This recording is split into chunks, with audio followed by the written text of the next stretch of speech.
اعوذ باللہ من الشیطان الرجیم بسم اللہ الرحمن الرحیم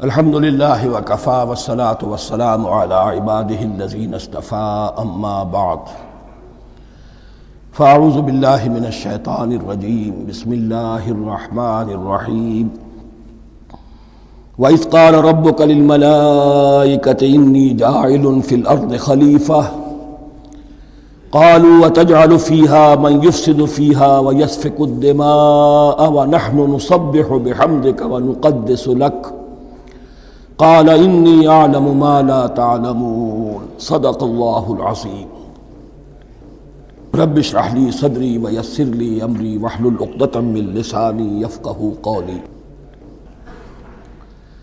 جیسا کہ میں نے عرض کیا تھا، سورہ بقرہ کے پہلے 4 رکوع نہایت اہم ہیں، نہایت جامع ہیں۔ پہلے 2 رکوعوں میں 3 قسم کے انسانوں کی وضاحت کی گئی، 3 قسم کے کردار کے نقشے کھینچ دیے گئے۔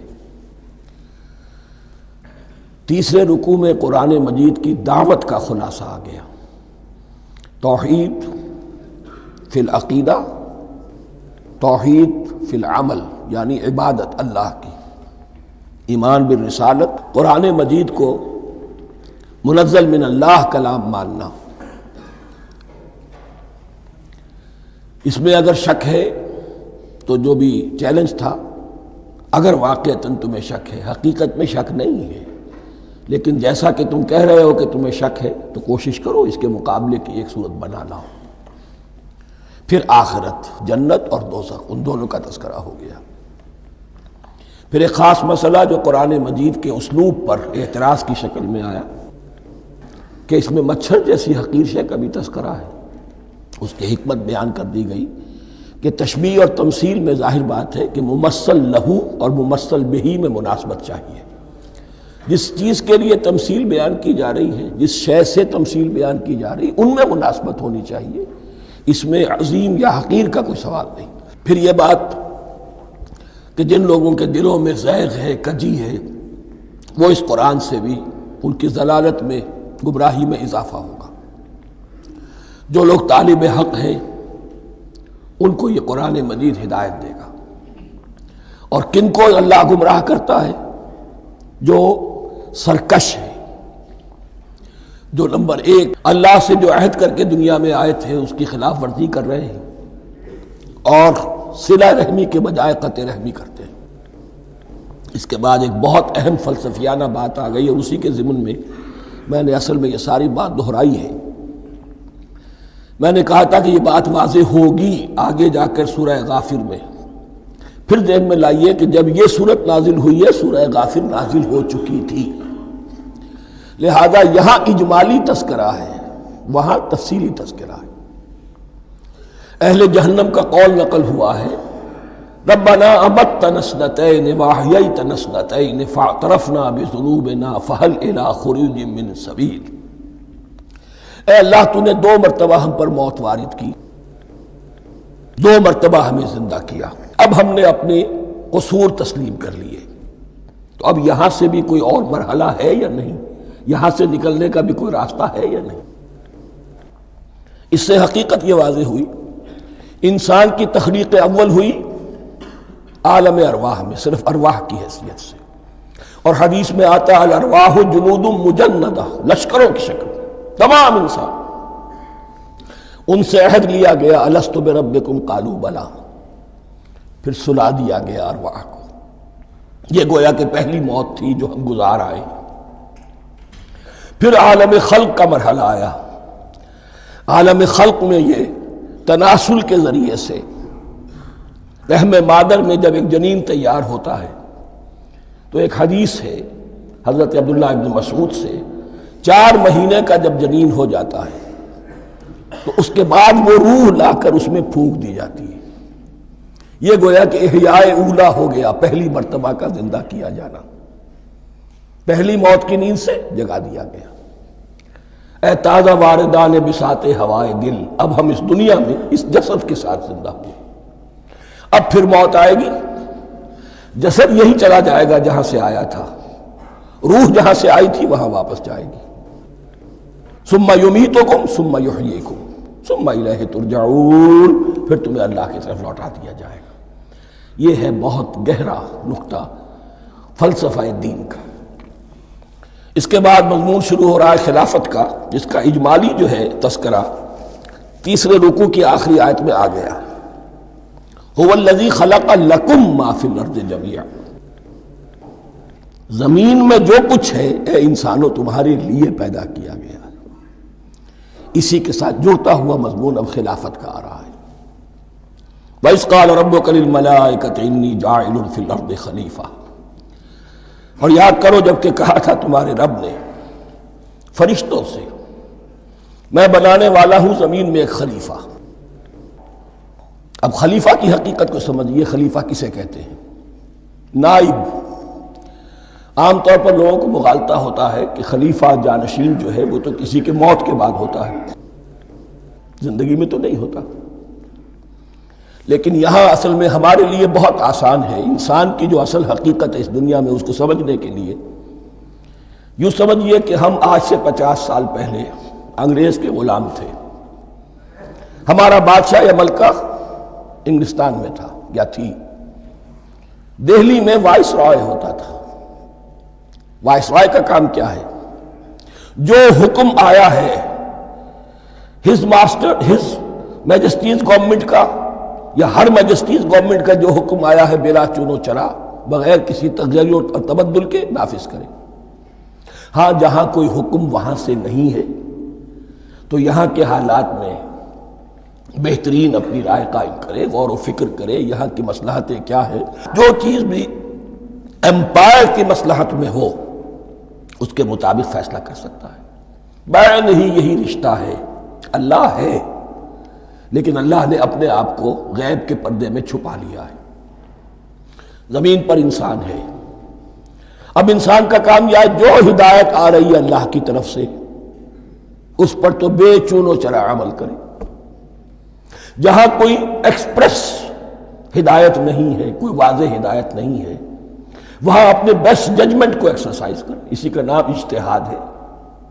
غور و فکر کرے، سوچے، اور جو بات روح دین کے زیادہ سے زیادہ مطابقت رکھنے والی ہو اس کو اختیار کر لے. بین ہی یہی رشتہ ہے در حقیقت رشتہ خلافت کہ جو اللہ اور انسان کے مابین ہے. اب یہ جو دی گئی ہے یہ حیثیت تمام انسانوں کو دی گئی ہے. پوٹینشلی ہر انسان اللہ کا خلیفہ ہے. لیکن جو اللہ کا باغی ہو جائے، جو خود حاکمیت کا مدعی ہو گیا، گویا کہ وہ باغی ہے. اب اگر شاہ جہان بادشاہ تھا، اس کا کوئی ولی عہد تھا، اور ولی عہد جو ہے صبر نہیں کر سکتا، اپنے باپ کی زندگی ہی میں بغاوت کر دیتا ہے، حکومت حاصل کرنا چاہتا ہے، تو اب وہ کیا ہے؟ واجب القتل ہے. جو لوگ بھی حاکمیت کے مدعی ہو گئے ویسے تو حقیقت واجب القتل ہے، لیکن دنیا میں مہلت دی ہے اللہ نے. یہ دار الامتحان ہے. فوراً قتل نہیں کرتا، فوراً ختم نہیں کرتا. وَلَوْلَا كَلِمَةٌ سَبَقَتْ مِن رَبِّكَ إِلَىٰ أَجَلٍ مُّسَمًّى لَقُضِيَ بَيْنَهُمْ، اگر یہ پہلے بات طے نہ ہو چکی ہوتی، ایک وقت معین تک کے لیے انہیں مہلت اللہ نے نہ دی ہوتی تو اللہ فیصلہ چکا دیتا. لیکن مہلت دی ہے. لیکن کم سے کم اتنی سزا ملتی ہے کہ اب وہ خلافت کے حق سے محروم کر دیے گئے. گویا کہ اب خلافت دنیا میں ہوگی خلافت المسلمین. صرف وہی شخص کہ جو اللہ کو مانے اپنا حاکم مطلق، وہ خلافت کا اہل ہے. تو یہ چند باتیں خلافت کی اصل حقیقت کے ضمن میں یہیں پر سمجھ لیجیے. وَإِذْ قَالَ رَبُّكَ لِلْمَلَائِكَةِ إِنِّي جَاعِلٌ فِي الْأَرْضِ خَلِيفَةً قَالُوا أَتَجْعَلُ فِيهَا مَن يُفْسِدُ فِيهَا وَيَسْفِكُ الدِّمَاءَ وَنَحْنُ نُسَبِّحُ بِحَمْدِكَ وَنُقَدِّسُ لَكَ. اور یاد کرو جب کہ تمہارے رب نے کہا تھا فرشتوں سے کہ میں زمین میں خلیفہ بنانے والا ہوں، تو انہوں نے کہا کہ کیا تو بنائے گا اس میں جو فساد مچائے گا اس میں اور خوریزی کرے گا؟ وَنَحْنُ نُسَبِّحُ بِحَمْدِكَ وَنُقَدِّسُ لَكَ، ہم آپ کی تسبیح اور تحمید اور آپ کی تقدیس میں لگے ہوئے ہیں۔ قال انی اعلم ما لا تعلمون، فرمایا میں جانتا ہوں جو تم نہیں جانتے۔ اب یہاں سوال پیدا ہوتا ہے کہ فرشتوں کو یہ گمان کیسے ہوا، یہ خیال کیسے ہوا؟ دو رائے ہیں اس میں۔ ایک تو یہ کہ انسان کی تخلیق سے پہلے اس دنیا میں جنات تھے، اور انہیں بھی کچھ اللہ نے تھوڑا سا اختیار دیا تھا، اور انہوں نے یہاں فساد مچایا۔ انہی پر قیاس کرتے ہوئے فرشتوں نے سمجھا کہ انسان بھی پھر زمین میں فساد مچائے گا، خوریزی کرے گا۔ ایک دوسری اصولی بات یہ کہی گئی ہے کہ خلافت کا لفظ جب استعمال ہوا تو اس کے معنی ہے کہ کوئی نہ کوئی اختیار بھی ملے گا۔ جنات کے بارے میں خلافت کا لفظ کہیں نہیں آیا، انسان کے بارے میں آ رہا ہے۔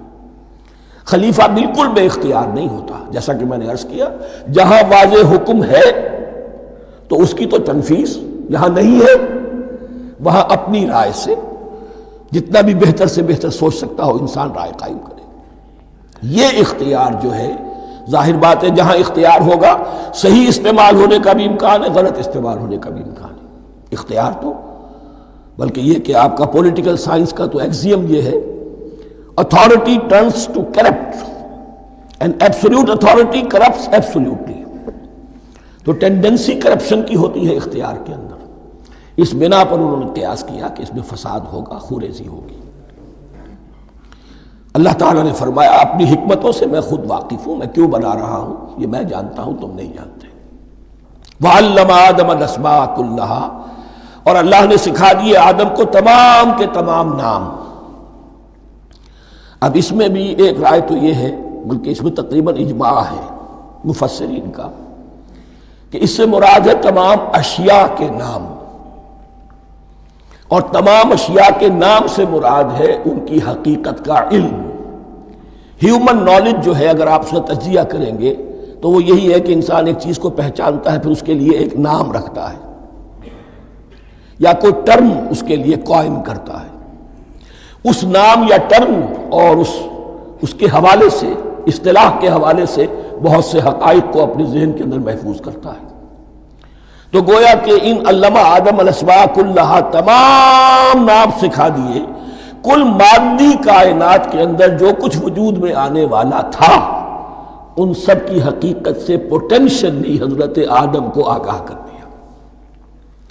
یہ پوٹینشل علم ہے، ہیومن نالج، جو ایکوائرڈ نالج ہے، جو انسان کو سمع اور بصر اور اپنے اس دماغ کے کمپیوٹر کے ذریعے سے حاصل ہوتا ہے۔ ایک ہے ریویلڈ نالج جو اللہ وحی کے ذریعے سے بھیجتا ہے، ایک ہے ایکوائرڈ نالج، انسان خود علم حاصل کرتا ہے۔ اس نے آنکھوں سے دیکھا، کان سے سنا، نتیجہ نکالا، اور اس کمپیوٹر نے اس کو پروسیس کیا، اس نتیجے کو کہیں میموری کے اندر سٹور کر لیا۔ یہ کمپیوٹر ہے بہت بڑا۔ پھر کچھ اور دیکھا، کچھ اور سنا، کچھ چھو کر معلوم ہوا، کچھ چکھ کر معلوم ہوا، کچھ سونگھ کر معلوم ہوا، کوئی اور نتیجہ نکلا، اسے وہ پاس میموری کے ساتھ اس کو ٹیلی کیا اور نتیجہ نکالا۔ اس طرح رفتہ رفتہ ان السمع والبصر والفؤاد کل اولئک کان عنہ مسئولا، یہ ایکوائرڈ نالج تین چیزوں سے انسان کو حاصل ہو رہا ہے، سماعت، بصارت اور یہ عقل، جو فائدہ اخذ کرتی ہے، جو اس کو پروسیس کرتی ہے، اس تمام جو سینس ڈیٹا اس کو مہیا ہوتا ہے سینس آرگنز کے ذریعے سے۔ یہ علم ہے جو پوٹینشلی حضرت آدم کو دے دیا گیا۔ اس کی ایکسفولیشن ہو رہی ہے، اب درجہ بدرجہ وہ علم پھیل رہا ہے، بڑھ رہا ہے، اور بڑھتے بڑھتے کہاں تک پہنچے گا ہم کچھ نہیں کہہ سکتے۔ کہاں سے کہاں پہنچ گیا انسان۔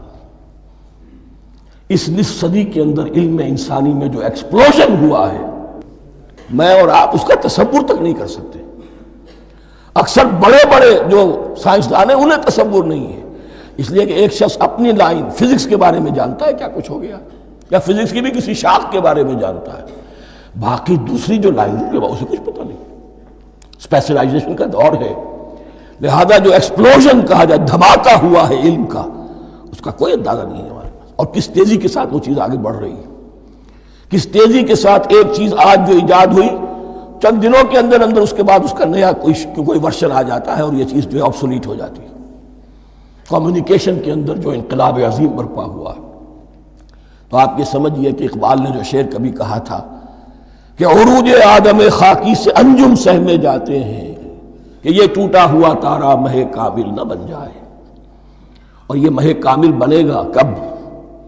جب دجال کی شکل اختیار کرے گا۔ دجال کون ہوگا؟ جو ان تمام قواعد طبیعہ کے اوپر قابو پا لے گا، جب چاہے گا جہاں چاہے گا بارش برسائے گا، رزق کے تمام خزانے اپنے ہاتھ میں لے لے گا، جو اس کے اوپر ایمان لائے گا اسی کو ملے گا، کسی اور کو نہیں ملے گا، اس کی آواز پوری دنیا میں سنائی دے گی، وہ چند دنوں کے اندر پوری دنیا کا چکر لگا لے گا۔ یہ ساری چیزیں جو حدیث میں دجال کے بارے میں آئی ہیں وہی اسی علم آدم ایکوائرڈ نالج کے اس حد کو پہنچ جانا کہ وہ ٹوٹل مسٹریز نیچر کی جو ہے وہ اس پر منکشف ہو جائے اور ان قواعد طبیعہ کو وہ ہارنس کر لے، قابو میں لے آئے اور انہیں استعمال کرے۔ کبھی جب ہمارے کسی بہت 200-300ویں کوئی پیڑھی میں کوئی ہمارے جد امجد ہوں گے جنہوں نے کوئی چٹان دیکھی کہ گری، پتھر پر پتھر ٹکرایا تو آگ اس میں سے شعلہ نکلا، اس کا یہ مشاہدہ کافی ہو گیا آگ پیدا کرنے کے لیے۔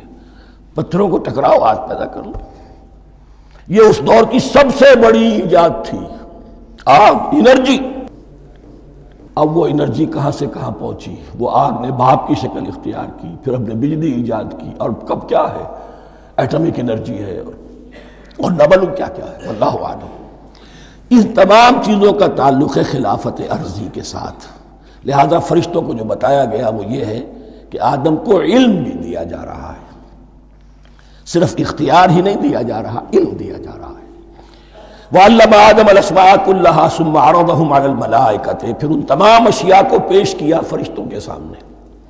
فَقَالَ أَنبِئُونِي بِأَسْمَاءِ هَؤُلَاءِ، اور فرمایا کہ مجھے بتاؤ ان چیزوں کے نام، ان کنتم صادقین، اگر تم سچے ہو۔ قالوا سبحانک لا علم لنا الا ما علمتنا، انہوں نے کہا پروردگار تو پاک ہے ہر نقص سے، ہر عیب سے، ہر ضعف سے، ہر احتیاج سے، مبرہ ہے، منزہ ہے، اعلیٰ ہے، عرفہ ہے۔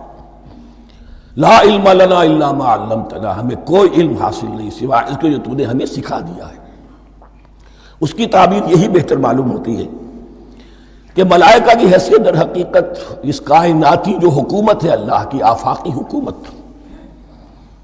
اس کے کارندوں کی ہے، یہ اس کے سول سرونٹس ہیں، تو ہر ایک کو صرف اس کے شعبے کے متعلق علم دیا گیا ہے، علم جامع نہیں ہے، تمام چیزوں کا علم یہ معلوم کرنے کی استعداد ان کے پاس نہیں ہے۔ کوئی فرشتہ فرض کیجئے بارش کے اوپر مامور ہے، کوئی پہاڑوں پر مامور ہے، جس کا ذکر سیرت میں آتا ہے کہ جب طائف میں حضور پر پتھراؤ ہوا ہے تو اس کے بعد ایک فرشتہ حاضر ہوا ہے کہ میں ملک الجبال ہوں، اللہ نے مجھے پہاڑوں پر مامور کیا ہوا ہے، آپ اگر فرمائیں تو جن لوگوں نے آپ کو ستایا ہے، یہ جو طائف جن دو پہاڑوں کے درمیان یہ وادی ہے، ان کو آپس میں ٹکرا دوں کہ یہ پس کر اور سرما بن جائے۔ آپ نے فرمایا نہیں، کیا عجب، اللہ تعالیٰ ان کی اگلی نسلوں کو ہدایت دے دے۔ تو فرشتے ہیں، کوئی پہاڑوں پر مامور ہے، کوئی کسی خدمت پر مامور ہے، ان کو علم دیا گیا ہے صرف انہی کی اپنی جو بھی فرائض منصبی ہیں ان کے شعبے سے متعلق، کل نہیں۔ جامعیت جو ہے علم کی وہ ہے کہ جو حضرت آدم علیہ السلام کو پوٹینشلی دے دی گئی اور جو اب بڑھتے بڑھتے ایک بہت جلاور درخت بن چکا۔ سبحانک لا علم لنا الا ما علمتنا انک انت العلیم الحکیم، یقیناً آپ ہی کی ذات ہے جو کل کے کل علم کی حامل ہے اور جس کے اوپر حکمت بھی، جس کی حکمت بھی کامل ہے، باقی تو ہر مخلوق میں سے ہر ایک کا علم ناقص رہے گا۔ العلیم، کل علم کا جاننے والا تو ہی ہے، الحکیم، کل حکمت وہ تو تیرے ہی پاس ہے۔ قال یا آدم انبئہم باسمائہم، اللہ نے فرمایا کہ آدم ان کو بتاؤ ان کے نام۔ فلما انباہم باسمائہم، تو جب انہوں نے بتا دیے ان کو فرشتوں کو ان کے نام. قال الم اقل لکم انی اعلم غیب السماوات والارض. تو اللہ نے فرمایا کہ میں نے کہا نہیں تھا کہ میں جانتا ہوں آسمانوں اور زمین کی تمام غائب چیزوں کو جو تمہاری نگاہوں سے بھی اوجھل ہے. غیب میں ہر شے کا جاننے والا ہوں. عالم ما تبدون وما کنتم تکتمون. اور میں جانتا ہوں جو کچھ تم ظاہر کر رہے تھے اور جو کچھ تم چھپا رہے تھے. چھپانے میں محسوس ہوتا ہے کہ ان کی خواہش یہ تھی کہ خلافت ہمیں ملے. ہم خدام ادب ہیں، ہر وقت تسبیح و تحمید اور تقدیس میں مصروف ہیں، جو حکم ملتا ہے بجا لاتے ہیں. تو یہ خلافت کسی اور مخلوق کو کیوں ملے؟ یہاں صرف یہ اور بتا دوں کہ یہ چونکہ اب ایک تیسری مخلوق کا ذکر بھی بعد میں آئے گا. 3 صاحب تشخص مخلوقات ہیں اللہ کی. صاحب تشخص، صاحب شعور، جن میں کا شعور ہے. انا، میں. ایک ملائکہ ہیں، ان کی تخلیق نور سے ہوئی ہے. ایک انسان ہے جن کی تخلیق گارے سے ہوئی ہے. ایک جنات ہیں جن کی تخلیق آگ سے ہوئی ہے. باقی حیوانات ہیں، ان میں شعور تو ہے، خود شعوری نہیں ہے. Self consciousness, there is a world of difference between consciousness and self consciousness. انسان جب دیکھتا ہے تو اس کو یہ بھی معلوم ہے میں دیکھ رہا ہوں. کتا بلہ دیکھتا ہے، اسے یہ اندازہ نہیں ہوتا کہ میں دیکھ رہا ہوں. دیکھنے کا ایک نتیجہ ہے جو نکل آتا ہے، لیکن میں کا وجود نہیں ہے. یہ انا، سیلف، ایگو، یہ انسان میں ہے. جنات میں ہے، شعور میں، اور فرشتوں میں ہے. ایک نوری مخلوق، ایک ناری مخلوق، ایک زمین کے اس کرسٹ میں یہ جو مٹی اور گارے، مٹی کا اور پانی کا جو ملغوبہ ہے گارے کی شکل میں، اس سے بنا ہے.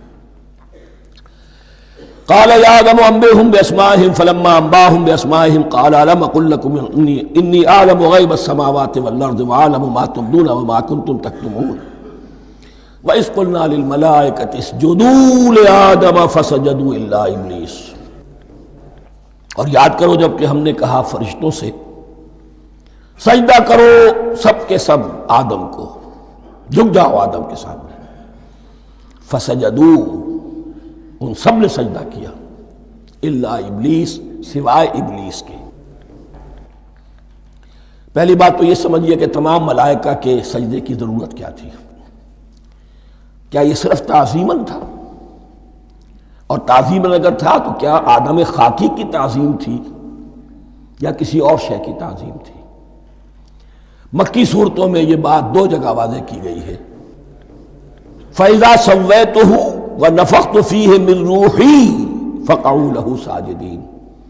جب میں اس آدم کی تخلیق مکمل کر لوں اور اس میں اپنی روح میں سے پھونک دوں، تب گر پڑنا اس کے سامنے سجدے میں. تعظیم اگر ہے تو آدم خاکی کی نہیں ہے، اس کے اندر جو ڈیوائن ایلیمنٹ ہے، جو ڈیوائن سپارک ہے، جو روح ربانی ہے، میری روح، اس کی ہے. اور نمبر 2، اس کی حکمت کیا ہے، علت کیا ہے، غرض و غایت کیا ہے؟ جیسا کہ میں نے عرض کیا، اس کائنات کی اس حکومت کے کارندے تو وہ ہیں. خلیفہ بنایا جا رہا انسان کو، جب تک یہ ساری سول سروس اس کے تابع نہ ہو خلافت کیسے کرے گا؟ دیکھیے میں جانا چاہتا ہوں، چوری کرنے کے لیے جانا چاہتا ہوں. راستے میں کتنے فیکٹرز ہوں گے، کتنے فزیکل فینومینا ہوں گے. میں چلنا چاہتا ہوں، میں زمین کو دھکیلتا ہوں، زمین مجھے دھکیلتی ہے. زمین مجھے نہ دھکیلے تو میں کیسے چلوں گا؟ یہ پوری کائنات جو ہے، یہ جب ہم کوئی ارادہ کرتے ہیں اور کوئی فیل کرتے ہیں تو اس فیل کے پورے ہونے میں، اس کے ظہور میں نہ معلوم کون کون سے ایلیمنٹس ہیں، کون کون سی فورسز آف دی نیچر ہیں جو ہمارے ساتھ موافقت کرتی ہے تو ہم وہ کام کر سکتے ہیں. اور ان سب پر فرشتے مامور ہیں، ہر ایک کی اپنی ڈومین ہے. اگر وہ تابع نہ ہوں تو خلافت کی کوئی معنی نہیں. خلافت دی گئی ہے، یہ ادھر جانا چاہتا ہے جانے دو، یہ نماز کے لیے مسجد میں جانا چاہتا ہے جانے دو، یہ چوری کے لیے نکلا ہے نکلنے دو. اس لیے کہ اس کو جو اختیار دیا گیا ہے، اس کے اختیار کے استعمال میں یہ تمام جو قوتیں ہیں وہ اس کے ساتھ موافقت کرتی ہیں، تب اس کا کوئی ارادہ وہ اچھا ہو یا برا وہ پایہ تکمیل کو پہنچ سکتا ہے۔ یہ گویا کہ سبارڈینیشن اس کے لیے سمبل کہ تمام فرشتوں کو جھکا دیا گیا۔ البتہ اس آیت میں ایک مغالطہ پیدا ہوتا ہے، الا ابلیس، سوائے ابلیس کے۔ مغالطہ یہ پیدا ہوتا ہے کہ شاید وہ بھی فرشتہ تھا، اس لیے کہ حکم تو فرشتوں کو دیا گیا تھا۔ پھر نوٹ کیجئے اس سے پہلے، بہت پہلے سورہ کہف نازل ہو چکی ہے، اور سورہ کہف میں فرما دیا گیا ہے کان من الجن ففسق عن امر ربی، وہ جن تھا پس اس نے سرکشی کی اپنے رب کے حکم سے۔ فرشتے کی شان یہ نہیں ہے، وہ اللہ کے کسی حکم کی سرتابی نہیں کرتا۔ لا یعصون اللہ ما امرہم ویفعلون ما یؤمرون، وہ اللہ کے کسی حکم کی نافرمانی نہیں کرتے اور جو حکم ملتا ہے بجا لاتے ہیں۔ یہ جنات کے اندر اختیار تھا، جیسے اختیار انسانوں کو دیا گیا ہے۔ جنات میں نیک بھی ہیں، بد بھی ہیں، اعلیٰ بھی ہیں، ادنا بھی ہیں، جیسے انسانوں میں۔ لیکن یہ عزازیل جو جن تھا، علم اور عبادت دونوں کے اعتبار سے بہت بلند ہو گیا تھا، اور یہ فرشتوں کا یوں سمجھیے کہ ہم نشین، فرشتوں کے ساتھ اس طور سے شامل، جیسے بہت سے انسان بھی اگر اپنی بندگی میں، زہد میں، عبادت میں، نیکی میں ترقی کریں تو ان کا ملائے اعلیٰ کے ساتھ، عالم ارواح کے ساتھ، عالم ملائکہ کے ساتھ ایک رابطہ قائم ہوتا ہے۔ اسی طریقے سے وہ جو عزازیل تھا، جن ہونے کے باوجود اپنی نیکی، عبادت، پارسائی اور اپنے علم میں فرشتوں سے بہت آگے تھا، اس لیے معلم الملکوت کی شکل اختیار کر چکا تھا۔ اس کو اپنی زون تھا، یہ بات جیسا کہ میں نے عرض کیا 7 مرتبہ قرآن میں یہ بات آئی ہے، قصہ ابلیس و آدم، کہ فرشتوں کو حکم ہوا کہ سجدہ کرو، سب جھک گئے، ابلیس نے سجدے سے انکار کر دیا 7 مرتبہ۔ یہ 7ویں مرتبہ ہے جو ہم پڑھ رہے ہیں، مصحف میں پہلی مرتبہ آ رہا ہے، ترتیب نزول میں 7ویں مرتبہ آ رہا ہے۔ یہ آدم و ابلیس کا قصہ اس سے آگے سورہ اعراف میں آئے گا، پھر سورہ ہجر میں آئے گا، سورہ بنی اسرائیل میں آئے گا، سورہ کہف میں آئے گا، سورہ طٰہٰ میں آئے گا، سورہ صاد میں آئے گا، 6 مرتبہ مکی قرآن میں، 1 مرتبہ یہاں۔ تو یہاں اشارہ نہیں کیا، اس لیے مغالطہ ہو سکتا ہے، لیکن یہ کہ سورہ کہف میں آپ کو بتا چکا ہوں کان من الجن ففسق عن امر ربی، اس نے اپنے رب کے حکم سے سرتابی۔ ابلیس اس کا صفاتی نام ہے اب، اس لیے کہ اب لسیبلسو کے معنی ہوتے ہیں مایوس ہو جانا۔ یہ اللہ کی رحمت سے بالکل مایوس ہے، اور مایوس جو ہو جائے وہ شیطان ہو جاتا ہے۔ اب میرا تو چھٹکارا نہیں ہے، جتنوں کو برباد کر سکوں کروں، میری تو عاقبت خراب ہو چکی ہے، جتنوں کو اپنے ساتھ، ہم تو ڈوبے ہیں صنم، تم کو بھی لے ڈوبیں گے۔ اب وہ شیطان اس معنی میں کہ انسان کی عداوت اس کی گھٹی میں پڑ گئی، اس نے اللہ سے پھر اجازت بھی لی کہ مجھے مہلت دے دے، یوم یبعثون، قیامت تک کے دن کے لیے، تو میں ثابت کر دوں گا کہ یہ آدم اس رتبے کا حقدار نہ تھا، مستحق نہ تھا جو اسے دیا گیا۔ انا خیر منہ، میں اس سے بہتر ہوں۔ خلقتنی من نار وخلقتہ من طین، تو نے مجھے آگ سے بنایا، اسے گارے سے بنایا۔ لیکن یہ تکبر ہے در حقیقت کہ جس نے اسے راندہ درگاہ حق کر دیا۔ وَإِذْ قُلْنَا لِلْمَلَائِكَةِ اسْجُدُوا لِآدَمَ فَسَجَدُوا إِلَّا إِبْلِيسَ أَبَىٰ وَاسْتَكْبَرَ، ابا اس نے انکار کیا، واستکبر اور تکبر کیا، استکبار کیا، وَكَانَ مِنَ الْكَافِرِينَ۔ کانا عربی زبان میں 2 طرح کا ہوتا ہے، تامہ، ناقصہ۔ ایک معنی یہ ہو سکتے ہیں کہ ہو گیا، اب اپنے اس استکبار اور انکار کی وجہ سے کانا من الکافرین، وہ کافروں میں سے ہو گیا۔ ایک کانا تامہ ہوتا تھا ہی کافروں میں سے، یعنی اس کے اندر سرکشی چھپی ہوئی تھی، اب ظاہر ہو گئی۔ یہ معاملہ ہوتا ہے، کسی شخص کی بدنیت ہی اس کے اوپر پردے پڑے رہتے ہیں نیکی کے، زہد کے، کسی خاص وقت میں آ کر وہ ننگا ہو جاتا ہے، اور جو اس کے اندر تھا اصل، اس کی حقیقت، وہ سامنے آ جاتی ہے۔ اس کا امکان ہے، تو دونوں معنی اس کے ہو سکتے ہیں۔ وَقُلْنَا يَا آدَمُ اسْكُنْ أَنْتَ وَزَوْجُكَ الْجَنَّةَ، اور ہم نے کہا کہ اے آدم رہو تم اور تمہاری بیوی جنت میں۔ اب یہ جنت کون سی ہے؟ اکثر حضرات کے نام کر کے نزدیک یہ جنت کہیں آسمان ہی میں تھی، آسمان ہی میں حضرت آدم کی تخلیق ہوئی۔ البتہ یہ سب مانتے ہیں کہ ایک وہ جنت الفردوس جو ہے جس میں جانے کے بعد پھر واپس نکلنے کا کوئی امکان نہیں، یہ وہ جنت نہیں ہے جس میں کہ آخرت میں لوگوں کو جا کر داخل ہونا ہے، اس میں داخل ہونے والے کے نکلنے کا کوئی امکان نہیں۔ ایک رائے یہ بھی ہے، میرا رجحان اس رائے کی طرف ہے، تخلیق آدم اسی زمین پر ہوئی ہے، وہ جن مراحل سے گزری ہے تخلیق وہ ایک علیحدہ مسئلہ ہے۔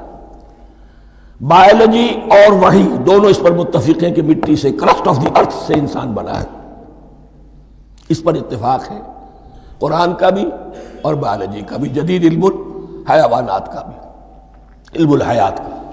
سٹیجز کیا ہیں اس میں اختلاف ہو سکتا ہے، اس کو چھوڑ دیجئے، وہ اس وقت کا بحث نہیں۔ یہی کسی اونچے مقام پر کوئی سرسبز و شاداب علاقہ تھا جہاں حضرت آدم کو رکھا گیا، کہ جہاں ہر طرح کے میوے تھے، ہر شے، لا تظمأ فیہا ولا تضحیٰ، نہ اس میں بھوک لگے گی نہ دھوپ تمہیں ستائے گی، ہر طرح کی چیز تمہیں فراہم ہے۔ وہاں رکھے گئے ہیں صرف ایک ڈیمانسٹریشن کے لیے کہ انہیں نظر آ جائے کہ شیطان میرا دشمن ہے، وہ مجھے ورغلائے گا، طرح طرح سے میرے اندر وسوسہ اندازی کرے گا، میرے اور میری اولاد کے، صرف ایک ڈیمانسٹریشن۔ اس کی مثال یوں سمجھیے کہ سلیکشن تو ہو گیا، سی ایس پی گریڈ میں کوئی شخص آ گیا ہے، لیکن اب وہ سول سروس اکیڈمی میں رکھا جا رہا ہے۔ تو یہ کوئی اکیڈمی ہو سکتا ہے اسی زمین پر ہو، صرف بتانا یہ تھا کہ تمہیں معلوم ہو جائے کہ یہ شیطان تمہارا دشمن ہے۔ اس لیے کہ اس میں جو ایک لفظ حبوط کا آ رہا ہے، وہ حبوط صرف ایک ہی معنی میں نہیں ہوتا، دوسری معنی میں بھی ہے، اللہ عالم۔ یہ چیزیں پھر متشابہات میں رہیں گی، اس لیے ان کے بارے میں کوئی ایک رائے دوسری رائے، اس کے لیے ذہن سے، عقل سے بات کر کے ایک یا دوسری رائے اختیار کر سکتے ہیں۔ وَقُلْنَا يَا آدَمُ اسْكُنْ أَنْتَ وَزَوْجُكَ الْجَنَّةَ، اور ہم نے کہا کہ رہو اے آدم تم بھی اور تمہاری بیوی بھی باغ میں، اس باغ میں، الجنہ اس باغ میں، گویا کہ اشارہ کیا جا رہا ہے۔ وَكُلَا مِنْهَا رَغَدًا حَيْثُ شِئْتُمْ، اور کھاؤ اس میں سے با فراغت جہاں سے چاہو، ہر طرح کا پھل ہے کھاؤ۔ وَلَا تَقْرَبَا هَٰذِهِ الشَّجَرَةَ، یہاں پہ اس درخت کا نام نہیں دیا گیا، اشارہ اس درخت کے قریب مت جانا۔ فَتَكُونَا مِنَ الظَّالِمِينَ، تو تم ظالموں میں سے ہو جاؤ گے، تم حد سے گزرنے والوں میں سے ہو جاؤ گے۔ اب اس کی بھی حکمت سمجھیے کہ چونکہ ڈیمانسٹریشن کرانی ہے کہ تمہیں کسی چیز سے، ہزار چیزیں مباح ہیں دنیا میں، چند چیزیں پینے کی حرام ہیں، اب تم اگر ان ہزار مباح چیزوں کو چھوڑ کر حرام چیز کو پیتے ہو تو یہ تمہارا اختیار ہوا، جبکہ اللہ تعالیٰ نے مباحات کا دائرہ بہت وسیع رکھا ہے۔ جس سے چاہو چند رشتے ہیں جو بیان کر دیے گئے، یہ حرام ہے، محرمات ہے، ابدیہ ہیں، ان سے تو شادی نہیں ہو سکتی، باقی کسی مسلمان عورت سے دنیا کے کسی کونے میں وہ شادی کر سکتے، کروڑوں کے آپشنز آپ کے لیے خالی کھلے ہیں، لیکن پھر بھی انسان شادی نہ کرے، زنا کرے، یہ گویا کہ اس کی اپنی خباثت نفس ہے۔ ایک نہیں، دو دو، تین تین، چار چار تک شادی کرو، اجازت ہے تمہیں۔ تو اس اعتبار سے مباحات، اب یہ پورا باغ تمہارے لیے مباح ہے، بس ایک درخت ہے اس کے پاس نہ جانا، اور درخت کا نام لینے کی کوئی ضرورت نہیں، تو آزمائش تھی نا، صرف ایک آزمائش اور اس کی ڈیمانسٹریشن۔ فَأَزَلَّهُمَا الشَّيْطَانُ عَنْهَا، تو پھسلا دیا ان دونوں کو شیطان نے اس درخت کے بارے میں۔ اب وہ کس کس طریقے سے پھسلایا، یہ بھی جیسا کہ میں نے عرض کیا 6 مرتبہ چونکہ یہ قصہ آ چکا ہے، اس کی آپ کو سورہ طٰہٰ میں تفصیل ملے گی، کس کس طریقے سے پھسلایا اور اس بات کے لیے تیار کیا۔ فَأَخْرَجَهُمَا مِمَّا كَانَا فِيهِ، تو نکلوا دیا ان دونوں کو اس کیفیت میں سے جس میں کہ وہ تھے، وہ کیفیت کہ نہ کوئی مشقت ہے نہ کوئی محنت ہے، اور انسان کو ہر طرح کا اچھے سے اچھا پھل مل رہا ہے، تمام ضروریات فراہم ہیں، خاص کوئی حلہ جنت ہے جس کا کہ لباس بھی عطا کیا گیا ہے، لیکن ان کیفیات سے اب نکال کر، اب جسے آپ کہیں گے bitter facts of life، اچھا اب جاؤ یہ ڈیمانسٹریشن کرنی تھی، ہو گئی۔ شیطان تمہارا دشمن ہے، تمہارا اور تمہاری نسل کا، شیطان لعین، اور وہ تمہیں پھسلائے گا جیسے آج پھسلایا ہے۔ تم آگاہ رہنا اس کی شرارتوں سے۔ ان الشیطان لکم عدو فاتخذوہ عدوا، یہ شیطان تمہارا دشمن ہے، اسے اپنا دشمن ہی سمجھو۔ لیکن یہ ہے کہ اگر کچھ لوگ اسے دوست بنا لیں، اس کے ایجنٹ بن جائیں، اس کے کارندے بن جائیں، یہ ان کا چوائس ہے جس کی سزا انہیں ملے گی۔ فَأَخْرَجَهُمَا مِمَّا كَانَا فِيهِ وَقُلْنَا اهْبِطُوا بَعْضُكُمْ لِبَعْضٍ عَدُوٌّ، اور ہم نے کہا اترو، تم سب ایک دوسرے کے دشمن ہوگے۔ اب یہ چونکہ جمع کا صیغہ آیا ہے، ایک دوسرے کے دشمن ہوگے، تو ایک دشمنی تو شیطان اور آدم اور ذریت آدم کی ہے، ایک اور دشمنی بھی ہے جو انسان میں مرد اور عورت کے مابین ہے۔ عورت بھی پھسلاتی ہے، غلط راستے پر ڈالتی ہے، مرد عورتوں کو گمراہ کرتے ہیں، عورتیں مردوں کو گمراہ کرتی ہیں۔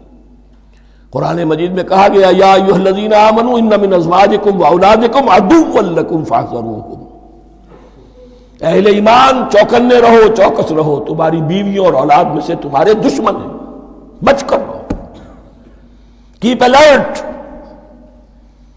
کہیں ان کی محبت تمہیں راہ حق سے منحرف نہ کر دے۔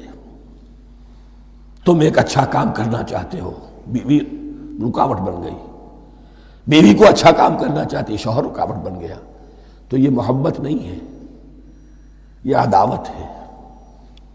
اس حوالے سے بعضکم لبعض عدو ولکم فی الارض مستقر ومتاع الی حین، اور تمہارے لیے اب زمین میں مستقر ہے، جائے قیام ہے، اور متاع ہے، ضرورت کی چیزیں ہیں، ہم نے فراہم کر دی ہیں، الی حین، لیکن ایک وقت معین تک کے لیے، یہ ابدی نہیں ہے، ایک وقت آئے گا یہ بساط ہم لپیٹ دیں گے۔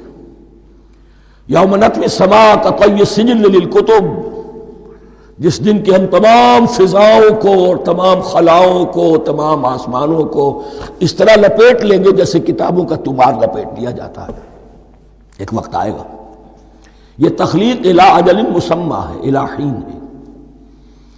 فتلقى آدم من ربہ کلمات فتاب علیہ، تو سیکھ لیے، حاصل کر لیے آدم نے اپنے رب سے کچھ کلمات، تو اللہ نے ان کی توبہ قبول کر لی۔ اب اس کی وضاحت سورہ اعراف میں ہے، یہ تو چونکہ پس منظر میں وہ 2/3 قرآن موجود ہے، اس کی وضاحت کیا ہے کہ حضرت آدم میں سخت پشیمانی پیدا ہوئی ہے، میں نے کیا کیا، مجھ سے خطا سرزد ہو گئی، اللہ کے حکم کی میں نے خلاف ورزی کی، لیکن ان کے پاس الفاظ نہیں تھے کن الفاظ میں اللہ سے استغفار کریں، کن الفاظ میں اللہ سے معافی چاہیں۔ اللہ کی رحمت یہ ہوئی کہ اللہ نے الفاظ انہیں خود تلقین فرما دی، یہ اللہ کی شان رحیمی ہے۔ اصل شے جو ہے وہ انسان کے اندر گناہ پر ندامت کا پیدا ہو جانا ہے، یہ اصل توبہ ہے۔ علامہ اقبال نے جو بڑی اپنی آغاز عنفوان شباب میں جو اشعار کہے تھے، ان میں سے ایک شعر کو سن کر پھڑک اٹھے تھے اس وقت کے اساتذہ بھی، موتی سمجھ کے شان کریمی نے چن لیے قطرے جو تھے میرے عرق انفعال کے، انفعال کہتے ہیں شرمندگی کو، شرمندگی سے میری پیشانی پر جو پسینے کے قطرے نمودار ہو گئے، میرے پروردگار کو وہ اتنے عزیز ہوئے، اس نے انہیں موتی کی طرح چن لیا۔ موتی سمجھ کے شان کریمی نے چن لیے قطرے جو تھے میرے عرق انفعال کے، تو فتلقى آدم من ربہ کلمات، ان پر پچھتاوا ہوا، ندامت ہوئی، اللہ نے انہیں الفاظ، وہ الفاظ کیا تھے وہ سورہ اعراف میں ہیں، ربنا ظلمنا انفسنا وان لم تغفر لنا وترحمنا لنکونن من الخاسرین، اے اللہ ہم نے اپنی جانوں پر ظلم کیا ہے، اور اگر تو نے ہمیں بخش نہ دیا اور رحم نہ فرمایا تو ہم تو خسارہ والوں میں ہو جائیں گے، تباہ ہو جائیں گے، برباد ہو جائیں گے۔ یہی پر فوری تقابل موجود ہے۔ غلطی ابلیس سے بھی ہوئی، حکم سے سرتابی ہوئی، لیکن اس پر ندامت نہیں ہوئی، تکبر کی بنا پر اور اکڑ گیا، انا خیر منہ۔ غلطی آدم سے بھی ہوئی، نافرمانی ہوئی، لیکن اس پر پشیمان ہوئے اور توبہ کی۔ وہ شیطنت ہے، یہ آدمیت ہے، ورنہ کوئی انسان گناہ سے اور معصیت سے مبرہ نہیں ہے۔ حضور کی ایک حدیث ہے، کل بنی آدم کلکم خطاؤون، کل بنی آدم خطاؤون وخیر الخطائین التوابون۔ آدم کے تمام اولاد، تمام انسان خطا کار ہیں، ان خطا کاروں میں بہتر وہ ہیں، اچھے وہ ہیں جو توبہ کرتے ہیں۔ تو یہاں حضرت آدم سے غلطی ہوئی، انہوں نے توبہ کی، پشیمانی ہوئی، ندامت ہوئی، اس نے کی اور اس پر جم گیا، اصرار کیا۔ فتلقى آدم من ربه کلمات فتاب علیہ انہ هو التواب الرحیم۔ یقیناً وہی تو ہے بہت توبہ کو قبول فرمانے والا اور بہت رحم فرمانے والا۔ یہ نوٹ کیجئے گا، توبہ کا لفظ دونوں طرف سے آتا ہے، بندہ بھی تواب وخیر الخطائین التوابون، تواب بندے بھی ہو گئے، تواب اللہ بھی ہے۔ اس کی اصل حقیقت کیا ہے؟ بندے نے خطا کی اور دور ہو گیا اللہ سے، اللہ نے اپنی رحمت کی نگاہ اس سے پھیر لی۔ بندے نے توبہ کی، اللہ پھر اپنی رحمت کے ساتھ اس کی طرف متوجہ ہو گیا۔ توبہ کے معنی پلٹنا۔ بندہ معصیت سے توبہ کر کے اپنی اصلاح کی طرف، بندگی کی طرف، اطاعت کی طرف پلٹ آیا۔ اللہ نے جو اپنی نظر رحمت پھیر لی تھی، اللہ نے پھر وہی اپنی شان غفاری اور رحیمی کے ساتھ بندے کی طرف توجہ فرما لی، جس کے لیے حدیث میں الفاظ آتے ہیں، تم اگر میری طرف بالشت بھراؤ گے میں ہاتھ بھراؤں گا، تم اگر چل کر آؤ گے میں دوڑ کر آؤں گا، ہم تو مائل بکرم ہے کوئی سائل ہی نہیں، راہ دکھلائیں کسے رہنم منزل ہی نہیں۔ وہ تو تواب ہے، بس فرق یہ ہے کہ تابہ بندے کے لیے ہوگا تو الہ ہوگا، تابہ الہ، انی تبت الیک، اور جب اللہ کی طرف سے ہوگا تابہ علیہ، وہ اعلیٰ ہوگا، اس پر توبہ کی، یعنی اللہ کی بلند شان ہے تو انسان توبہ کرتا ہے تو اس کی طرف توبہ کرتا ہے۔ اللہ کی شان کیا ہے؟ وہ توبہ کرتا ہے تو بندے پر اعلیٰ، فتاب علیہ انہ هو التواب الرحیم۔ قلنا اہبطوا منہا جمیعا، ہم نے کہہ دیا اتر جاؤ اس سے اب تم سب کے سب۔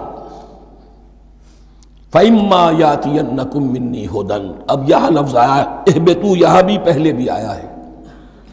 جو حضرات یہ سمجھتے ہیں کہ تخلیق آدم آسمانوں پر ہوئی ہے اور جنت بھی وہ آسمان میں ہے جہاں رکھے گئے تھے، آزمائشی یا ٹریننگ یا ڈیمانسٹریشن والی جنت، وہ یہاں حبوط کا ترجمہ کریں گے کہ آسمان سے زمین پر اترنے کا حکم دیا گیا۔ جو لوگ سمجھتے ہیں یہی کسی بلند مقام پر تھے، وہ کہتے ہیں کہ نیچے اترو، کسی بڑی اونچی سطح ارتفاع پر اگر کوئی جگہ تھی تو اب نیچے اترو اور جاؤ، اب تمہیں زمین میں ہل چلانا پڑے گا، اب روٹی حاصل کرنے کے لیے یہ جو نعمتوں کے دسترخوان یہاں بچھے ہوئے تھے یہ اب تمہارے لیے نہیں ہے۔ اس کے لیے اس معنی میں اس لفظ کا استعمال جو ہے وہ آ جائے گا آگے چل کر اسی سورہ بقرہ کے اندر، کہ اس معنی میں بھی سورہ بقرہ کے 7ویں رکوع میں یہ لفظ استعمال ہوا ہے، تو امکان اس کا بھی ہے۔ بس اس سے آگے ادھر یا ادھر کی زیادہ بحث کرنے کا یہ موقع دورہ ترجمہ قرآن میں نہیں ہے۔ قُلْ اهْبِطُوا مِنْهَا جَمِيعًا فَإِمَّا يَأْتِيَنَّكُم مِّنِّي هُدًى فَمَن تَبِعَ هُدَايَ فَلَا خَوْفٌ عَلَيْهِمْ وَلَا هُمْ يَحْزَنُونَ، تو جب بھی آئے گی تمہارے پاس میری جانب سے کوئی ہدایت، تو جو کوئی میری ہدایت کی پیروی کرے گا اس کے لیے نہ خوف ہوگا اور نہ وہ حزن سے دوچار ہوگے۔ یہ ہے علم انسانی کا دوسرا گوشہ، ریویلڈ نالج۔ اس چوتھے رکوع کی جو حسن ہے اسے دیکھیے، شروع میں ایکوائرڈ نالج کا ذکر ہے جو پوٹینشلی حضرت آدم کی ذات میں رکھ دیا گیا، اور جو انسان نے پھر اپنی محنت سے ان السمع والبصر والفؤاد اس کے ذریعے سے آگے بڑھایا۔ یہ علم ہے چل رہا ہے، آج مغربی اقوام ہم سے بہت آگے ہیں، کبھی ایک زمانے میں مسلمان آگے نکل گئے تھے، لیکن ظاہر بات ہے کہ اس دنیا میں عروج تو انہی کو ہوگا جو ان چیزوں میں سب سے زیادہ جس کی آگہی حاصل ہوگی۔ البتہ ایک علم وہ ہے جو آسمان سے نازل ہوتا ہے، یہ گیون ہے، ریویلڈ نالج ہے، یہ وحی ہے۔ فَإِمَّا يَأْتِيَنَّكُم مِّنِّي هُدًى، تمہارے مقام خلافت کا تقاضا یہ ہے جو احکام ہمارے آئے، جو ہدایات ہم بھیجیں، ان کو تو پوری طریقے سے اس کی پیروی کرو۔ فَمَن تَبِعَ ہدایا، تو جو کوئی بھی میری ہدایت کی پیروی کرے گا، فَلَا خَوْفٌ عَلَيْهِمْ وَلَا هُمْ يَحْزَنُونَ وَالَّذِينَ كَفَرُوا، اور جو ناشکری کریں گے، کفر کریں گے، انکار کریں گے، وَكَذَّبُوا بِآيَاتِنَا، اور ہماری آیات کو جھٹلائیں گے، فَأُولَٰئِكَ أَصْحَابُ النَّارِ هُمْ فِيهَا خَالِدُونَ، تو وہ جہنمی ہوں گے، آگ والے ہوں گے، اس میں ہمیشہ ہمیشہ رہیں گے۔ یہ ہے گویا کہ چارٹر، اس نوع انسانی کو جو ابدی چارٹر اللہ نے دیا ہے، جبکہ زمین کا چارج دے دیا گیا خلیفہ کی حیثیت سے۔ یہاں یہ 4 رکوع جو ہے سورہ بقرہ کے، جو میں نے عرض کیا تھا، قرآن کی دعوت، قرآن کا بنیادی فلسفہ، اس پر یہ جام ہے، اور یہ مکی صورتوں کے مضامین کا خلاصہ۔ اب یہاں سے شروع ہو رہا ہے 5ویں